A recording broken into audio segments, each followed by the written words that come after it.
अब फिर एनसीओसी को सोचना पड़ रहा है कि किस किस तरह की पाबंदियां लगाने की ज़रूरत है। स्मार्ट लॉकडाउन की बात हो रही है। वो शहर, वो इलाके जहां पर 10% से ज़्यादा शरह है इस वबा के फैलने की, वहां पर इंडोर तकरीबात पर पाबंदी, जहां कम है वहां पर इंडोर तकरीबात पर इस तरह से पाबंदी कि जी 300 से ज़्यादा लोग ना हो, और कुछ जगहों पर जी आउटडोर सिर्फ होंगी, जिस तरह मैंने अर्ज़ किया कि जी 10% से ज़्यादा जहाँ पर शरह हो गई है। स्कूल्स बंद करने की बात हो रही है, तालीमी इदारे बंद करने की बात हो रही है, लेकिन मसला ये है कि बच्चों का पहले ही बहुत ज़्यादा नुकसान हो चुका है। यहाँ तक सोचा जा रहा है कि जी वैक्सीनेशन के बगैर कोई स्कूल में ना आए जिन बच्चों की वैक्सीन की उम्र हो चुकी है, 12 साल से ज़्यादा के लिए कहा गया है, तो उनकी वैक्सीनेशन लाजमी है। ये सब बातें हो रही हैं। टेस्टिंग की भी बात हो रही है स्कूल्स में। तो इस वक्त हम देख रहे हैं ख़ास तौर पे बड़े शहरों में, क्योंकि आबादी ज़्यादा होती है, वहाँ फिर भी ज़्यादा बात फैलती है, लोग ज़्यादा अवेयर होते हैं, तो वहाँ पर सूरत हाल बहुत ज़्यादा ख़तरनाक नज़र आ रही है। लेकिन पहले भी हमने देखा था कि शायद देहात में उतना पता नहीं चलता, वरना लगता है कि पूरे मुल्क में एक दफ़ा से फिर ये नई लहर है और ये बड़ी ख़तरनाक और खौफनाक नज़र आ रही है। गुलाम रज़ा साहब, हर तरफ से बात सामने आ रही है कि जी प्रेशर बढ़ रहा है। अभी मैं देख रहा था जी सिंध हुकूमत कह रही है कि जी उनके हॉस्पिटल्स पर प्रेशर बढ़ रहा है, पंजाब में भी इसी तरह से सूरत हाल है। तो ये वैक्सीनेशन के बावजूद ये हाल है, अगर वैक्सीनेशन ना होती तो पता नहीं कितनी तबाही होती है। अभी बूस्टर डोजेस की भी बात हो रही है, लेकिन क्या लोग थक चुके हैं उस तरह हम पाबंदियां नहीं कर रहे? बहुत सारे लोग जो हैं वो पाबंदी नहीं कर रहे थे मास्क की और जो SOPs हैं उसकी, जिसकी वजह से अभी दोबारा ये जो ओमिक्रॉन है इसकी, बल्कि जो स्प्रेड होने का रेट है इसका बहुत ज़्यादा है। ये ऐसे ही है कि अगर एक ऑफिस में किसी एक शख्स को होता है और वो ऑफिस आ जाए तो तकरीबन जिस जगह वो बैठेगा वो आलमोस्ट तमाम के तमाम लोगों को इन्वॉल्व कर लेगा उसमें।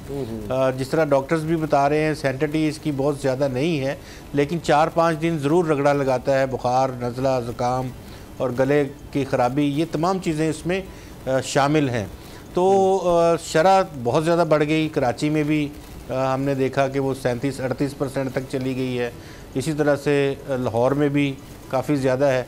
तो NCOC ने जो आज फ़ैसले किए हैं वो तो छोटे बच्चों को तो ये कहा गया है कि वो आने वाले दिनों में वहाँ पे A-B ग्रुप बनाए जाएं, आधी हाज़िरी जो है उसको यकीनी बनाया जाए, 50% बच्चों को बुलाया जाए, और ये 1 से 5th क्लास तक के बच्चों के लिए ये है।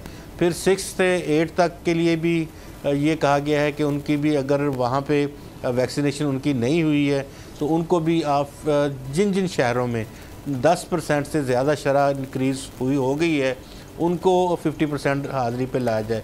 अब ज़ाहिर है, जिस तरह से आपने कहा कि बहुत नुकसान हुआ बच्चों का 2019 से ऑनवर्ड, 19, 20, 21, अब 22 शुरू हो गया है।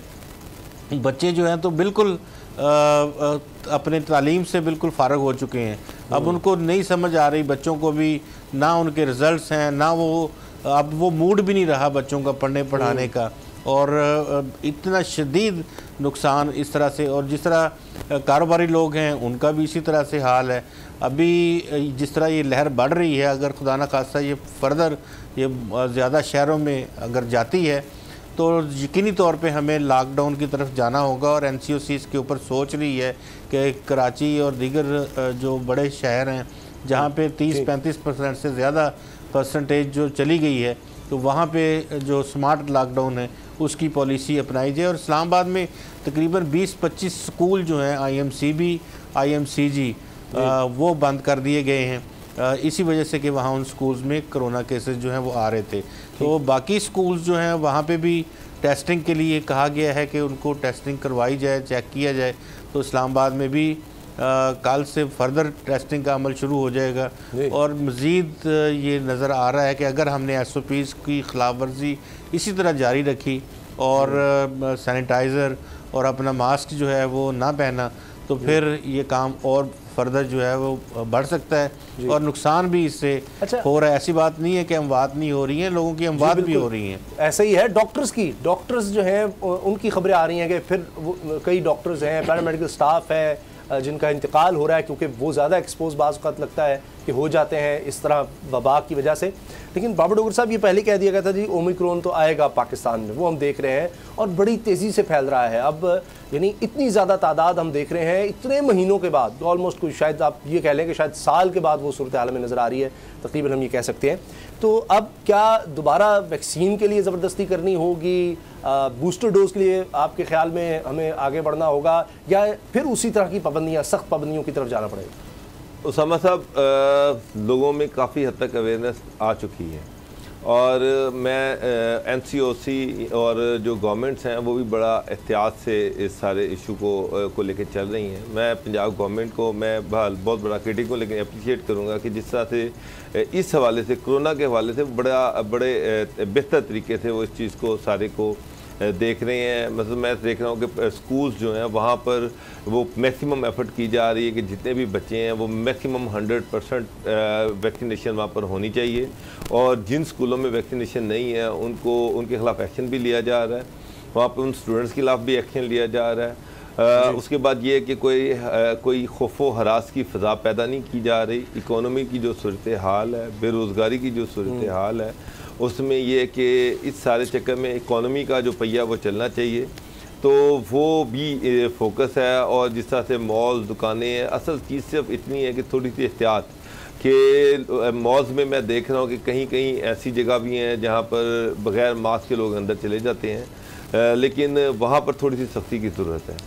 अदरवाइज़ चीज़ें सही डायरेक्शन में लेके जाई जा रही हैं, और मुझे तो कोई ऐसी चीज़ नज़र नहीं आ रही कि इसका वो जो फैलाव है वो पहले की तरह होगा, क्योंकि लोगों में अवेयरनेस है, मास्क का इस्तेमाल हो रहा है, बूस्टर डोजेस की तरफ लोग खुद जा रहे हैं। देख रहे हैं कि एक बिल्कुल वबा की कैफियत है, यानी नज़ला, ज़ुकाम, खांसी, ये बहुत ज़्यादा सब दो चीज़ें साथ साथ चल रही हैं। अनफॉर्चुनेटली सर्दी की शदीद लहर है, उस सर्दी की शदीद लहर की वजह से लोग जो हैं वो उस तरह से अपने आप को सर्दी के, जिस तरह सर्दी है उस तरह से अपने आप को कवर अप नहीं कर रहे। खांसी, ज़ुकाम, बुखार जो है वो एक अलहदा से एक वायरल चल रही है, और उसके साथ साथ कोरोना भी है, लेकिन वो वायरल और इसमें दोनों चीज़ें डिफरेंट हैं। तो इसको एक तरह से ट्रीट ना किया जाए, ये दोनों डिफरेंट चीज़ें हैं। लेकिन कोरोना के हवाले से गवर्नमेंट जो स्टेप्स ले रही है, मैं तो उससे मुतमईन हूँ। मगर मैं अभी आपको रिपोर्ट्स क्या मिल रही हैं, मतलब हॉस्पिटल्स में सूरत हाल ज़्यादा खतरनाक तो नहीं है? इक्विपमेंट, या जिस तरह हमें होता है कि वेंटिलेटर की जरूरत पड़ सकती है, ऑक्सीजन की ज़रूरत, पहले हमने देखा था अचानक बड़ी कमी कहीं नज़र आती थी, बड़ी तेज़ी से काम करना पड़ा, हद तक इक्विपमेंट की कमी थी, डॉक्टर्स के लिए जो ज़रूरी है मास्क। देखिए उसामा साहब, वो जो पहली फेज थी उस वक्त लोगों में अवेयरनेस नहीं थी, लोगों को पता नहीं था। गवर्नमेंट बार वार्न कर रही थी, लेकिन गवर्नमेंट ने भी उस तरह से स्टेप्स नहीं ले सकी, और लोग जो थे उन्होंने भी इसको इतना सीरियसली नहीं लिया।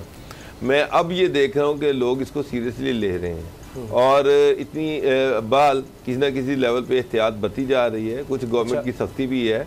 तो खौफो हरास की जो फ़ज़ा है वो तो गवर्नमेंट पैदा नहीं कर सकती कि जो इकोनॉमिक एक्टिविटी है, जो बिजनेस एक्टिविटी है, उसको ख़त्म कर दिया जाए।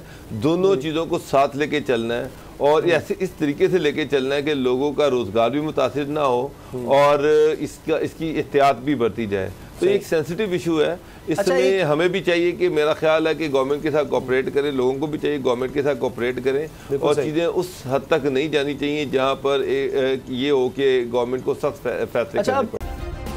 सब्सक्राइब करें और बेल दबाएं ताकि कोई खबर रह न जाए।